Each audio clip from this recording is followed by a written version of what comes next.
कि मेजोरिटी के साथ माइनॉरिटी का व्यवहार ऐसा ही होना चाहिए, इक्वालिटी का नहीं हो सकता, एक ऊपर नीचे का व्यवहार होना चाहिए।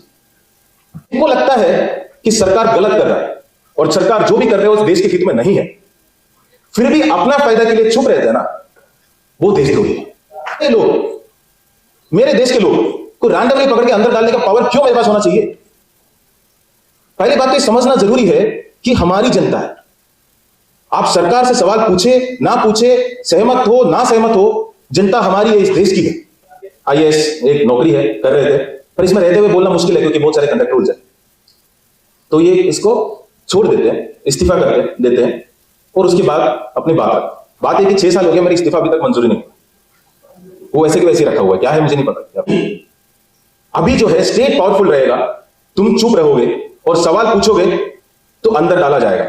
यार है, मुझे बोला कि वापस आओ सर्विस में, तो मैं बोला नहीं, मैं नहीं आ सकता क्योंकि अभी जो भी काम है नागरिक के तौर पर करूंगा, अभी मैं वापस नहीं आ सकता। तो वापस ना ज्वाइन करने के लिए भी एक एफआईआर है। मैं पूछ रहा था क्या पकड़ के कलेक्टर में कुछ भी बिठाओगे क्या करने वाले हो? सीए एनआरसी के वक्त कई सारे मंच मैं और उमर शेयर किए हैं या फिर कहीं से साथ में बात किए हैं। मुझे नहीं लगता जो मैं बोलता था और वो बोलते थे उसमें कुछ ज्यादा फर्क है। जो भी बात रखते थे हम एक ही सिमिलर बातें रखते थे, पर एक प्रिविलेज है मेजोरिटी होने का, है ना? तो वो प्रिविलेज के साथ एक रिस्पॉन्सिबिलिटी भी आता है, साथ खड़े रहने का। जब 370 के बाद जिस तरीके से कश्मीर में पाबंदियां लगाई गई थी, तब मैंने इस्तीफा दिया था ये कह के कि मुझे बोलना है, बोलने की जरूरत है, और जो भी चीज आप देश हित में है बोल के जब लाओगे और उसके खिलाफ कोई आवाज उठाए तो तुरंत उसको देशद्रोही बनाना बहुत आसान है। क्योंकि सरकार यही बोल के कोई भी कानून लेके आता है या कोई भी चीज लेके आता है बोलते कि देश हित में, तो सरकार जब डिसाइड करेगा कि देश हित में क्या है और देश के हित में क्या नहीं है, तो सरकार का आलोचना ही देश की आलोचना हो जाती है। फिर सरकार का विरोध करना ही देश की विरोध करना हो जाता है, और एक कानून का या फिर एक पॉलिसी का भी विरोध करना जो है देशद्रोह बन जाता है। तो उस वक्त ये मुझे लगा था कि जिस तरीके से पाबंदियां लगाए गए थे काफी लंबे टाइम तक, ना लोगों को बोलने दे रहे थे, ना टेलीफोन थे, ना इंटरनेट थे, ना कई सारे लोगों को, एक सीएम जो चाहे एमपी थे, सबको अंदर कर दिए गए थे, और ऐसे लगा कि कोई बोल नहीं रहा। जैसे हमारे वक्ताओं ने भी कहा, मुझे लगा बोलना चाहिए। ठीक है, आईएएस एक नौकरी है, कर रहे थे, पर इसमें रहते हुए बोलना मुश्किल है क्योंकि बहुत सारे कंडक्ट रूल्स है। तो ये इसको छोड़ देते हैं, इस्तीफा करते देते हैं और उसके बाद अपनी बात है कि 6 साल हो गए, मेरी इस्तीफा अभी तक मंजूरी नहीं, वो वैसे के वैसे रखा हुआ है। क्या है मुझे नहीं पता क्या होगा। पर इसका ये भी मतलब है कि मैं अभी भी जो भी बोलूं वो भी ऐसे ही होगा कि मैं सर्विस में रहते हुए बोल रहा हूं, इसलिए सरकार के खिलाफ बोल रहा हूं, इसलिए मेरे ऊपर कानूनी कार्रवाई हो सकता है। पर बोलना जरूरी समझा और उसी दौर लोगों से मिलने लग गए। करीबन 2019 अगस्त की बात है, जब अगस्त एंड की बात है, जब चेन्नई में एक टॉक में गया और ऐसे मैं कह रहा था कि जो भी हम कर रहे हैं वो सही नहीं है। आप जो भी निर्णय लेना है, सरकार का जो भी निर्णय लेने का अधिकार वो तो है, पर उसके प्रक्रिया, उस पर अपना रिएक्शन देने का जो राइट है, हक है, वो जनता का रहता है, उसको आप छीन नहीं सकते। आप इंजेक्शन भी दे दो फिर रोने का हक भी छीन दो, ये सही नहीं है।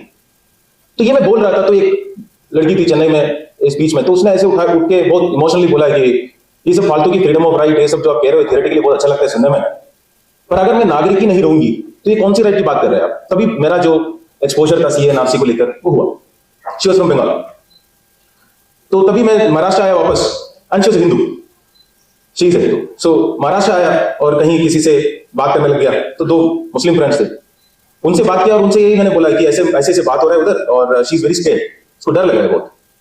तो इन्होंने इमीडिएटली मुझे अभी भी याद है, एकदम सफेद दाढ़ी, एकदम आंखों से ना आंसू निकलने लगे, वो दाढ़ी में ऐसे, और बोला कि कनन तुम्हें आइडिया नहीं है हम लोग क्या डॉक्यूमेंट इकट्ठा कर रहे हैं, क्या क्या डॉक्यूमेंट चाहिए मुंबई में।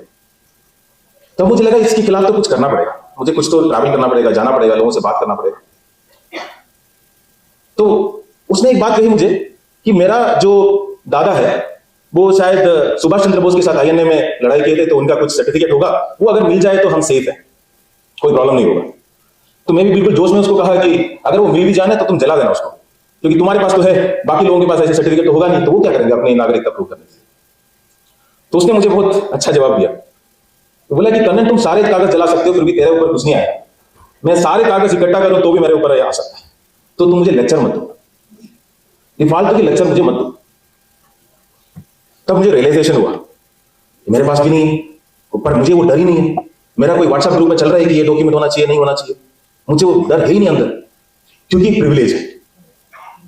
वो प्रिविलेज का एहसास हुआ, तब मुझे लगा कि अब नौकरी तो रही नहीं इस्तीफा देने के लिए दोबारा, तो ट्रैवल करना चाहिए। वो उस दौरान उमर से कई बार मिला, मैं पर्सनली तो वैसे दोस्त की तरह तो कभी मिले नहीं, पर कई मंच शेयर किया है एंड बहुत ऑनेस्टली बहुत इंप्रेस्ड हूं जो उनके थॉट प्रोसेस है।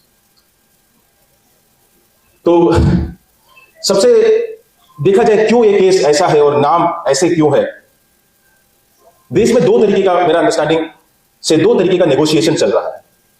एक जो है मेजोरिटी और माइनॉरिटी के बीच में जो रिलेशनशिप है उसको रीडिफाइन किया जा रहा है कि मेजोरिटी के साथ माइनॉरिटी का व्यवहार ऐसा ही होना चाहिए, इक्वालिटी का नहीं हो सकता, एक ऊपर नीचे का व्यवहार होना चाहिए। उसका नेगोशिएशन कंटिन्यू जारी। उसी के साथ साथ एक और नेगोशिएशन हो रहा है, वो है स्टेट और सिटीजन के बीच, स्टेट और नागरिक के बीच। जो सत्ता या जो पावर स्टेट से धीरे धीरे नागरिक के तौर आ रहा था, सवाल पूछने का, खड़ा होने का, 100 लोग नहीं चाहिए सरकार से सवाल पूछने के लिए, एक आदमी भी सवाल पूछ सकता है। वो जो डायरेक्शन में हम जा रहे थे वहां से हट के नहीं, अभी जो है स्टेट पावरफुल रहेगा, तुम चुप रहोगे और सवाल पूछोगे तो अंदर डाला जाएगा। ये बहुत एक सिंपल दोनों नेगोशिएशन चल रहा है, और ये केस मैं समझता हूं कि ये दोनों नेगोशिएशन का इंटरसेक्शन, जो मेजोरिटी और माइनॉरिटी के बीच का रिलेशनशिप और स्टेट और सिटीजन, जो स्टेट बता रहे कि हम जो मर्जी कर सकते हैं, तुम कुछ नहीं उखाड़ सकते हमारे, उसकी। अभी थोड़े वक्त पहले हम सुने, कह रहे थे कि मैं किसी के ऊपर आलोचना नहीं कर रहा हूं, पर शौक लगा कि कौन सी बेंच पे होगा, उसके बेसिस पे बेल मिलेगा कि नहीं मिलेगा, ये एंटिसिपेट करना पड़ रहा है लोगों को। तो कल क्या मतलब, घर से झगड़ा करके आया तो बेल मिलेगा कि नहीं मिलेगा, इस पे भी सोचना पड़ेगा। मैच हार के आया या स्टॉक मार्केट गिर गया तो आज बेल नहीं मिलेगा। उनके मूड थोड़े ना है, जस्टिस जजेस की चैरिटी नहीं है, तनख्वाह देके बिठाया गया है, वो कोई चैरिटी सर्विस नहीं दे रहे जनता को। स्टेट के एक्सेसेस को रोकने का प्राइमरी काम है जुडिशरी का, इंडिविजुअल को स्टेट के एक्सेसेस से बचाने का ये काम है, ये उनकी प्राइमरी रेस्पॉन्सिबिलिटी। मेरे ऊपर भी दो एफआईआर है, एक तो shame on you prime minister tweet करने पे FIR, shame on you prime minister tweet कर, वो अहमदाबाद एसओजी में है, पता नहीं स्पेशल ऑपरेशंस ग्रुप में है या कुछ, पता नहीं क्या है। मतलब उसमें ये कह रहे हैं कि मैंने रिलीजियस सेंटिमेंट्स हर्ट किया, ऑफ कोर्स तो भगवान ही बन गए, तो वो है। और दूसरा एफआईआर है, मुझे बोला कि वापस आओ सर्विस में, तो मैं बोला नहीं, मैं नहीं आ सकता, क्योंकि अभी जो भी काम है नागरिक के तौर पर करूंगा, अभी मैं वापस नहीं आ सकता। तो वापस ना ज्वाइन करने के लिए भी एक एफआईआर है। मैं पूछ रहा था क्या पकड़ के कलेक्टर में कुछ भी बिठाओगे क्या, कि क्या करने वाले हो, मतलब इरादा क्या है इसका। पर मुझे ये बात था कि मैं जुडिशरी नहीं जाऊंगा, कोर्ट नहीं जाऊंगा, वो that is my commentary on the judicial system. मैं अपने केस में सोचा कि मैं नहीं जाऊंगा, मेरा इस्तीफा नहीं हुआ 6 साल से, मैं नहीं गया, मैं नहीं गया। क्या वो एक सही है ना, थप्पड़ से डर नहीं लगता, वो ये पुलिस का थप्पड़ से डर नहीं लगता साहब, जस्टिस के लेक्चर से लगता। मैं जुडिशरी में जाके अपना केस लड़के उनके मुंह से लेक्चर नहीं सुनना चाहता कि आपको सर्विस में रहना चाहता था कि नहीं, आपको देश की सेवा करने का मौका था, आपने क्यों नहीं किया, आप ऐसे कर सकते थे, आप ऐसे कर सकते थे। भाई अपना काम कर। As an adult citizen of this country, मेरे लिए क्या भला है ये सोचना जुडिशरी का काम नहीं है, मेरा हक क्या है उसको इंश्योर करना उसका काम। ये समझना तुम लोगों के लिए ये सही होगा या गलत होगा, ये सब सोचना नहीं है। जुडिशरी का फंड भी जो है ना, वो पार्लियामेंट की वोटिंग से नहीं आता, उनको चार्ज वो करते हैं, क्योंकि उनकी अकाउंटेबिलिटी एग्जीक्यूटिव से अलग होकर स्टेट पब्लिक के लिए है, रिस्पॉन्सिबिलिटी है। मैंने ग्रांट किया बेल, घर से लेके आया था 4 बेल, 2 दे दिया, काम है आपका देना, ये राइट है जो है उनको मिलना। लॉयर्स अपनी बात रखने से डरते हैं क्योंकि उनको लगता है कि कुछ बोल दिया और उस बात पे उनका जो जस्टिस है वो मूड पे डिपेंड होगा। तो that is not a very good commentary on our judicial system. और सिर्फ जुडिशरी की बात नहीं है, रूल ऑफ लॉ इंश्योर करना जो है ना, वो जुडिशरी का सिर्फ काम नहीं है, उससे बहुत पहले आते हैं अगर day to day rule of law जो एस्टैब्लिश करता है, जो करता है वो एडमिनिस्ट्रेशन और पुलिस करती है, क्योंकि बाद में आप कोर्ट जाते हैं। आज आपको मान लो उठा लिया तो आज तो आपका जो है आपके ऊपर तो जो भी आपकी उल्लंघन और आपके राइट्स हो तो हो गए, बाद में रेमेडी के लिए जाते हैं कोर्ट में। तो day to day rule of law जो इंश्योर करना वो एडमिनिस्ट्रेशन का काम है, वो पुलिस का काम। और वहां हम देख चुके हैं, मुझे याद है कि मेरा ही पीएसए करके होता था, है ना, पास था पीएसए, जो भी प्रिवेंटिव डिटेंशन वाले जो केसेस होते थे, कि कोई कुछ दंगा कर सकता है, माइनॉरिटी रिपोर्ट जैसा है। माइनॉरिटी रिपोर्ट मूवी देखे हैं? नहीं, देखने की जरूरत नहीं है, वो पास ऐसे वैसे ही है। हम लोग सोचते हैं ये कल कुछ क्राइम कर सकता है, इसलिए 6 महीने पकड़ के अंदर डाल दो। मतलब एक दिन 2 दिन नहीं, 6 महीने तक। और वो कोर्ट नहीं जा सकता, एक बोर्ड है उधर जा सकता है। फिर उस मतलब कहां से आता है आइडिया कि अच्छा इसका शक्ल नहीं अच्छा लग रहा है, इसको गुंडा एक्ट में, पीएसए में, एनएसए में, पासा में कुछ भी अंदर कर सकते हैं। Preventive detention in some states up to 2 years, 2 साल तक कर सकते हैं। मुझे याद है मेरे पास ये पावर था, मेरे को समझ में नहीं आया कि क्यों है। मेरा ही लोग, मेरे देश के लोग को रैंडमली पकड़ के अंदर डालने का पावर क्यों मेरे पास होना चाहिए? पहली बात तो ये समझना जरूरी है कि हमारी जनता है। आप सरकार से सवाल पूछे ना पूछे, सहमत हो ना सहमत हो, जनता हमारी है, इस देश की है। और उनके ऊपर रैंडम डिस्क्रिशनरी पावर्स, मतलब देशद्रोह, सेडिशन की बात करते हैं। देश प्रेमी कौन होता है? जिनको लगता है कि सरकार सही कर रहा है सब कुछ और सरकार के साथ दे रहे हैं, सच में लगता है कि सरकार सही कर रहा है देश के हित में और इसलिए वो सरकार के साथ दे रहे हैं, वो देश प्रेमी है, क्योंकि उनको दिल से लगता है कि जो भी कर रहे हैं वो सही है। जिनको लगता है कि सरकार जो कर रहा है वो देश के हित में नहीं है और इसलिए वो सरकार से लड़ने के लिए तैयार है, सब कुछ गवा के, वो भी देश प्रेमी है। क्योंकि वो अपना पर्सनल लॉस है उसका, जो जेल में है, उसके बावजूद वो सरकार से लड़ने के वो रखते हैं, क्योंकि उनको लगता है अभी जो सरकार कर रहे हैं वो देश के हित में नहीं है और उसके लिए सवाल उठाना जरूरी है। तो देश प्रेमी वो है।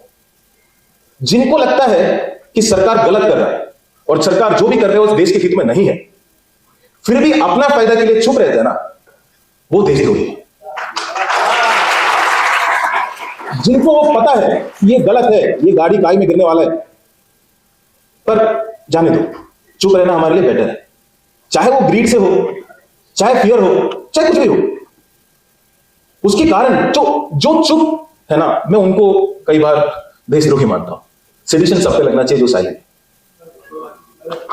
जो भी चुप। आपका कुछ तो राय होगा कि सही है कि गलत है। गलत है तो बोलो भाई गलत है, सही है तो बोलो सही है। मेरा दुकान बंद हो जाएगा बोल के चुप मत रहो, तो इसका मतलब तुम अपनी दुकान को देश से ऊपर रख दिया ना। तो ये तो नहीं हो सकता देश प्रेम। तो कितने बड़े देश प्रेम इन लोग सोच लीजिए। सब कुछ गवा के उनको लगा कि कोई चीज देश के हित में नहीं है। मुझे भी वही लगा था कि देश के हित में नहीं है और उसके लिए वो लड़ने के लिए तैयार थे, लड़ी थे अभी तक। तो वो और दंगे एक बहुत इंटरेस्टिंग है। इस सरकार से जब भी सवाल पूछे ना, जो भी लड़ाई सरकार के खिलाफ है वो जनता की आपस की लड़ाई कन्वर्ट कर देते हैं। मान लीजिए कई सारे जजेस ने लिख दिया कि उमर खालिद को बेल मिलना चाहिए, वो तो एक पिटीशन है अगेंस्ट जुडिशरी, है ना, काइंड ऑफ। तो तुरंत 20 और जजेस लेके आएंगे, बोलेंगे कि नहीं उल्टा लिखो कि नहीं मिलना चाहिए। सीए एनआरसी के वक्त जो कानून लाया सीए, उसके खिलाफ प्रदर्शन हुआ सरकार के खिलाफ या सरकार के निर्णय के खिलाफ। उस निर्णय के खिलाफ हुआ क्या कि सरकार से हम प्रेशर डाल पाए थे कि वापस ले। तो ये नहीं कि सरकार उसको एड्रेस कर रहा है, सरकार कह रहे हैं हमारे सपोर्टर्स कहां हैं, आ जाओ, तुम लोग इनके खिलाफ प्रोटेस्ट करो, तुम लोग आपस में भिड़ो, ताकि हम न्यूट्रल रहेंगे पर आपके सपोर्ट में रहेंगे। ऐसे नहीं तो स्टेट का एक्सेस हो जाता ना। शहीन बाग के अगर लोगों को पुलिस अगर रिमूव कर दे तो बोलते कि स्टेट एक्सेस है ना, पुलिस ने ब्रूटल लाठीचार्ज कर लिया, हटा दिया, निकाल दिया, ये जो भी। पर आपस में लड़के होंगे या लड़वा के होंगे तो आसान हो गया ना। जिनके ऊपर केस करना है, जिनके ऊपर नहीं करना है, वो तो स्टेट की डिस्क्रिप्शन है, जिससे करवाना है नहीं करवाना है। 5 साल से एक जगह नहीं है, आप फार्मर्स प्रोटेस्ट में देख लीजिए, सेम चीज मणिपुर में देख लीजिए। क्यों? कुकीज का प्रोटेस्ट मेतेस के खिलाफ थोड़े थे। कुकीज का प्रोटेस्ट मणिपुर गवर्नमेंट या हाईकोर्ट के डिसीजन पे थे। Why should another section of people respond to it? It is against the government. Anna Hazare के आंदोलन में अगर उस टाइम जो प्रोटेस्ट कर रहे थे करप्शन के खिलाफ, तो वो कांग्रेस की सरकार बोलते कि नहीं अभी हमारा सरकार आएंगे और आप एक दूसरे से लड़ते रहो यहां पे। तो making a people versus state protest into a people versus people fight, that's one of the easiest way without any culpability for the state. State का कोई culpability नहीं है उसमें, तो केस लगा। और जिस केस को कह रहे हैं कि यूएपीए है, एक तो ये सोचना चाहिए कि कितना ज्यादा हमने टेररिज्म, नेशनल सिक्योरिटी को ट्रिवियलाइज कर दिया। यूएपीए किसके ऊपर लगते थे? टेररिस्ट के ऊपर, है ना। और हम अभी यूएपीए लगा रहे हैं जिन्होंने भाषण दिए। जिन्होंने बात की, जिन्होंने प्रोटेस्ट करने का आह्वान दिया। हम एक तरफ सोच रहे हैं कि इनको टेररिस्ट बना रहे हैं, हम दूसरा सोचे कि एक्चुअल टेररिस्ट को हम कितना सिंप्लीफाई कर रहे हैं, कितना ट्रिविलाइज कर रहे हैं। कल एक एक्चुअल टेररिस्ट केस अगर आ जाए तो भी हमें ऐसे लगेगा ये तो यूएपीए तो लगाते रहते हैं सबके ऊपर लगाते हैं, जब इनके ऊपर लगा रहे तो उनके ऊपर वो भी सही होंगे, वो भी कैसे गलत हो सकता है। जब आपने कह दिया कि यूएपीए जैसे इतनी बड़ी एक दायरा आपको लगाना है इनके ऊपर, इतना इंपॉर्टेंट है, तो 5 साल आपको क्यों लग रहा है कि इसकी ट्रायल शुरू करने में? आप खुद ही कह रहे हैं कि बहुत इतना सीरियस मामला है कि यूएपीए लगाना है, खुद ही कह रहे हैं। इस दौरान जो है कई सारे एक्चुअल केसेस, राइट्स के केसेस, उसके डिसीजन हो चुके हैं, उसके एक्विटल्स हो चुके हैं, बहुत सारे में लोग छूट चुके हैं। एक्चुअल जो राइट दंगे के केस में लोग छूट चुके हैं, ट्रायल होकर खत्म होकर निकल चुके हैं, घर जा चुके हैं। पर जो कॉन्स्पिरेसी के जो एंगल डाल रखा है, उनकी ट्रायल अभी तक नहीं शुरू कर रहे, तो कितना ज्यादा लापरवाही है, कितना ज्यादा रिलैक्स्ड एटीट्यूड है, जिसको आप खुद ही सीरियस बोल रहा है, नेशनल सिक्योरिटी इश्यू कह रहा है, उस पर आपका ये रवैया है। तो या फिर आप इनकॉम्पिटेंट है या आप कॉम्प्लिसिट है, इनमें से एक तो है। काफी वक्त से कई बार लगता है कि कुछ बोलूं तो ना उल्टा ना पड़ जाए, क्योंकि हम ये भी चाहते हैं कि बेल मिल जाए, ये भी हम जानते हैं कि कहीं ना कहीं चाहती नहीं होना चाहिए, पर ये पता है कि कोर्ट के उस दिन का मूड और क्या उनको लगता है, क्या उस चीज का कौन सी बेंच है, ये सबके ऊपर निर्भर रहेगा कि उनको बेल मिलता है कि नहीं। तो कुछ बोले तो नेगेटिव ना हो जाए, बट कितना टाइम चुप रहेंगे कि हाँ ये सोच के कि मिल जाएगा। कितने ये होता है ना अब्यूजर, कई बार लगता है कि जो अब्यूज करते हैं चुप रहेंगे तो शायद अब्यूज बंद हो जाएगा, पर एक वक्त के बाद आपको लगता है कि नहीं अभी बोलना पड़ेगा, ये नहीं हो सकता ऐसे, ये कब तक ये चलता रहेगा। इतना ही मैं बोलना चाहूंगा अभी। I hope all of them get bail, and bail is the least of the matter. Bail should have been given long back. And see, ये एक मेजर सारी प्रोटेस्ट में चलते हैं। मान लो प्रोटेस्ट की मांग कुछ है तो क्या करते हैं, 10 लोगों को उठा के 10 केसेस डाल देते हैं, तो उसके बाद क्या मांग रहते हैं, प्रोटेस्ट की मांग खत्म हो जाते हैं, लोग बोलते हैं कि हमको रिहा करो। मतलब लड़ रहे थे किसी बात के लिए, है ना, उनको पूरा उनकी मांग ही अलग कर देते हैं। वो बोलते हैं कि हमें बस केस वापस लेना, बस इतना काफी है, हमारे बाकी सब छोड़ो, हमारे केस वापस। तो हमें ये भी रियलाइज करना है कि बेल, दिस इज मतलब in my mind there is no doubt, and we don't have to go into a lot of legalese and discussion and over rationalisation of clear injustice. A lot of the discussion what I felt was over rationalization, मतलब बहुत ज्यादा उसको impersonalize करते हुए ऐसे लगी नहीं रहे कि कोई एक्चुअली जेल में है, ऐसे लग रहा है कोई पत्थर है जेल में, अभी कभी मिल सकता है, नहीं मिल सकता है, उसका ये रीजन है, वो कानून है, ये कानून है। We are talking about human beings, we are talking about our people, not just in terms of our people, in terms of those who are ideologically aligned with us, but Indians. This is a question of whether as a state, as a country, we stand by our citizens or not, and whether judiciary supports us in this fight. Thank you.